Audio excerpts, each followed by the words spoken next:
Assalamualaikum warahmatullahi wabarakatuh. Saya Kevin Arya Muhammad yang pada kesempatan kali ini akan menjelaskan secara singkat mengenai tesis saya yang berjudul Akibat Hukum Tanah Pusaka Tinggi yang telah dialihkan haknya melalui akta pejabat pembuat akta tanah yang dibuat tidak sesuai dengan hukum adat Minangkabau. Studi Putusan Pengadilan Tinggi Padang nomor 143 tahun 2023. Penelitian ini berlatar belakang dari pengalihan hak atas tanah pusaka tinggi yang seharusnya memenuhi syarat formil maupun material, baik dari segi hukum nasional maupun hukum adat. Namun kenyataannya, kerap kali terjadi pengalihan hak atas tanah pusaka tinggi dilakukan dengan tidak memenuhi persyaratan adat yang ada, sehingga pengalihan hak atas tanah pusaka tinggi kerap kali terjadi dengan tidak sah secara hukum adat. Oleh karenanya, lahirlah dua buah rumusan masalah yang menjadi pokok permasalahan dalam penelitian ini, di mana yang pertama, yakni bagaimanakah akibat hukum terhadap objek pengalihan hak atas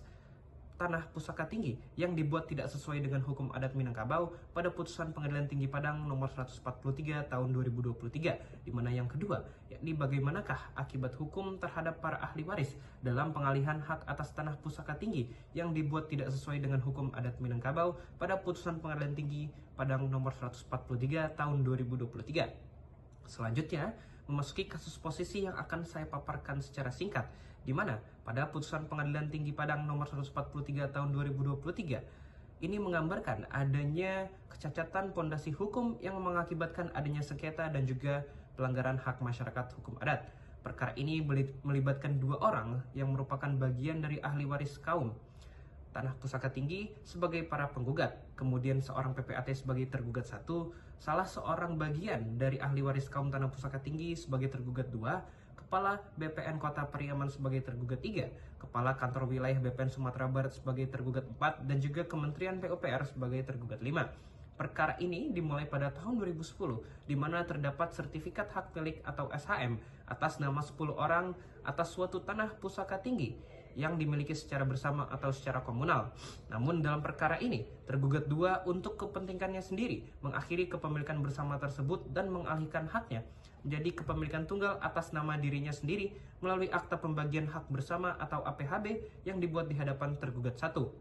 di mana menurut 9 orang ahli waris lainnya tidak pernah menandatangani atau menyetujui adanya APHB dalam perkara yang membuat mereka kehilangan hak warisnya. Sehingga pada tahun 2022 para penggugat mengajukan gugatan atas dasar perbuatan melawan hukum yang kemudian pada tahun 2023 para penggugat mengajukan upaya hukum banding. Sayangnya, pada putusan tingkat pertama maupun putusan banding dari perkara tersebut menyatakan untuk menolak gugatan penggugat untuk seluruhnya dan menganggap pembuatan APHB dalam perkara beserta produk hukum turunannya adalah sah secara hukum. Kemudian, berdasarkan kasus posisi tersebut ditemukan dua hasil analisis yang telah disimpulkan, berupa yakni yang pertama, akibat hukum terhadap objek dari segi formil, pengalihan hak atas tanah pusaka tinggi dalam perkara adalah sah milik tergugat dua dan sah milik pihak manapun yang melakukan perbuatan hukum dengan tergugat dua. Hal tersebut sah karena menurut majelis hakim tidak ada unsur perbuatan melawan hukum dalam pembuatan APHB. Kemudian secara material, objek tersebut bukanlah milik tergugat dua secara individu dan juga bukan milik pihak manapun yang melakukan perbuatan hukum dengan tergugat dua, melainkan objek tersebut tetaplah milik seluruh ahli waris kaum tanah pusaka tinggi dan akan terus diwariskan secara turun-temurun melalui garis keturunan ibu. Kemudian akibat hukum yang kedua adalah akibat hukum terhadap para ahli waris, di mana secara formil hak para ahli waris juga tidak akan pulih atau tidak dapat dipulihkan karena mulai dari APHB hingga semua produk hukum turunannya tidak dilakukan pembatalan dan hingga saat ini adalah sah secara hukum. Namun secara material hukum adat, hingga kapanpun hak atas tanah pusaka tinggi tersebut tetaplah milik para ahli waris kaum dan akan terus diwariskan secara turun-temurun sepanjang para subjek yang mengingatkan diri pada hukum adat Minangkabau mengakui hukum adat Minangkabau itu sendiri, dan juga sepanjang negara Indonesia tidak menghapus eksistensi dan pengakuan terhadap hukum adat di Indonesia.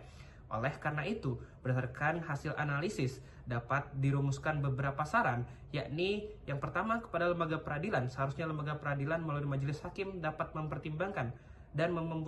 dalam mempertimbangkan dan memutus perkara untuk lebih memerhatikan unsur-unsur material adat dibanding hanya menitik beratkan pada unsur-unsur formil. Dan juga yang kedua, kepada PPAT seharusnya PPAT dapat lebih meningkatkan integritas serta kehati-hatiannya dalam memverifikasi objek maupun subjek yang merupakan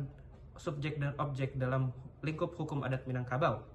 Kemudian yang ketiga, kepada Badan Pertanahan Nasional atau BPN lebih menjamin kepastian hukum bagi subjek dan juga objek atas suatu tanah pusaka tinggi dengan cara memberikan kode khusus dalam sertifikat hak atas tanah untuk membedakan yang mana tanah pusaka tinggi dan yang mana tanah bukan pusaka tinggi. Berdasarkan hasil analisis,